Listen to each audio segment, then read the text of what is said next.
അതെ. എന്തേ? ആരാ? എന്താ പേര്? സുലോചന. നീ ആരാ? എന്താ ദാക്ഷായിണി. നിങ്ങളെ വീട് ഇവിടെ തന്നെ? അവിടെ അടുത്തന്നെ. ഇതാരാ? കെട്ടിയവനാ? അതേന്നെ. എന്ത് പറ്റിയതാണിത്? പുള്ളിക്ക് വലിയും കുടിയും കാരണം ഇപ്പഴാ ഇങ്ങനെ കിടപ്പായി. എഴുന്നേറ്റ് നടക്കാൻ പോലും പറ്റുന്നില്ല. അല്ലെങ്കിലും ഇങ്ങനെ തന്നെ കിടത്താനേ കൊള്ളൂ. മതിയേ. പിന്നെ വീട്ടിലാരൊക്കെ ഉണ്ട്? വീട്ടിലാരെ ഇങ്ങനെ ഞാനും മാത്രമാണ്. പിള്ളേരോ? പിള്ളേരൊക്കെ പുറത്താണെന്നേ. അത് കഷ്ടമായി പോയിന്ന്. എടി സുലോചനെ, നിനക്കൊരു കാര്യം അറിയോ? എന്തിനാ നീ ഹോസ്പിറ്റലിലൊക്കെ കിടക്കണത്? എന്റെ അടുത്തൊരു മരുന്നുണ്ട്, എന്റെ പരിചയക്കാരന്റെയാ. അത് കുടിച്ച നിന്റെ ഈ പാമ്പ് പോലെ കിടക്കുന്ന ഭർത്താവ് കുതിര പോലെ ഓടുന്ന നിനക്ക് കാണാം.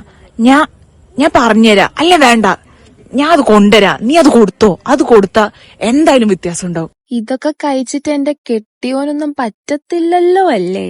പ്ലാച്ചി മൂട്ട് ഭഗവതിയാണ് സത്യം, നിന്റെ കെട്ടിയോനൊന്നും പറ്റില്ല.